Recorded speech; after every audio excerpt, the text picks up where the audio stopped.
A Maine community comes together to heal just days after the state's worst mass shooting. And Panera Bread adds warnings to a caffeinated drink after the death of an Ivy League student. The morning rundown starts now.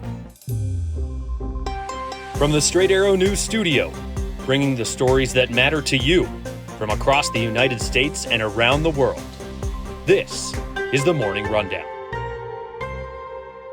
Today is Monday, October 30th. Thank you for joining us. I'm Kara Rucker. A town in Maine, the site of the state's worst mass shooting just days earlier, became a place of healing and hope on Sunday night as more than 1,000 people came together to reflect, remember, and pray.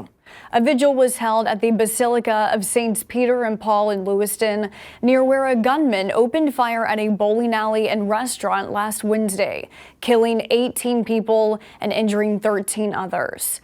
The deceased victims ranged in age from 14 to 76.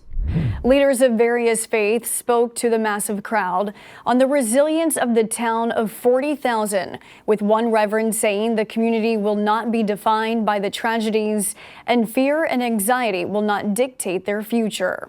The body of the suspected shooter, 40-year-old Robert Card, was discovered on Friday at a recycling facility where he recently worked. Authorities say Card died of an apparent self-inflicted gunshot wound. Investigators found a multitude of firearms while searching for the suspect, saying the weapons used in the shooting had been purchased legally. While a motive is still under investigation, authorities say Card had a history of mental illness. Maine had a total of 29 homicides last year. According to the Associated Press, this shooting was the 36th mass killing in the U.S. this year. The largest aid convoy since the start of the war between Israel and Hamas arrived in Gaza on Sunday. Nearly 36 trucks brought food and medical supplies to the territory, according to the United Nations, saying it is still a fraction of what civilians need. Israel began increasing its ground operations in Gaza on Friday, while continuing its airstrikes against Hamas for the October 7th terrorist attack that killed more than 1,400 people. The IDF saying this morning it hit hundreds of Hamas targets over the past several days. The World Health Organization said several health facilities in Gaza have been damaged, and hospitals are continuing to receive evacuation orders from Israel, saying it's impossible to do so without endangering patients' lives. According to the Gaza Health Ministry, the death toll since Israel began its strikes has risen above 8,000 people, saying many are children.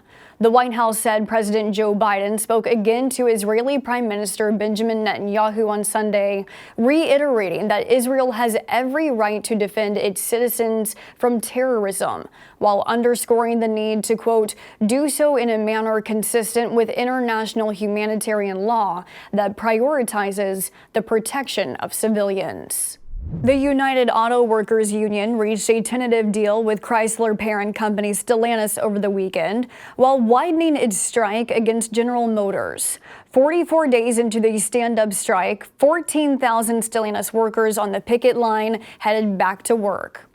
The deal, which still needs to be voted on by the 43,000 union members, mirrors an agreement between Ford and the union, which includes a 25% pay increase over the next 4.5 years, including an 11% increase as soon as the deal is ratified. The union says the tentative agreement also saves 5,000 jobs that Stellantis was planning to cut and adds an additional 5,000 jobs. UAW President Shawn Fain announced the tentative deal on social media on Saturday. Once again, we've achieved what just weeks ago we were told was impossible. The power of the stand-up strike cannot be understated. Over the 44 days we were on strike, Stellantis more than doubled the total value of the proposals they had on the table.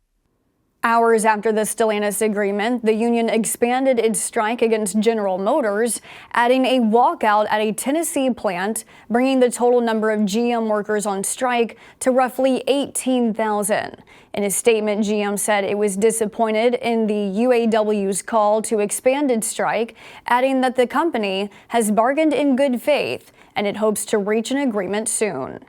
Last night, the judge overseeing the federal case charging Donald Trump with trying to overturn the 2020 election results reinstated a gag order she issued on the former president earlier this month.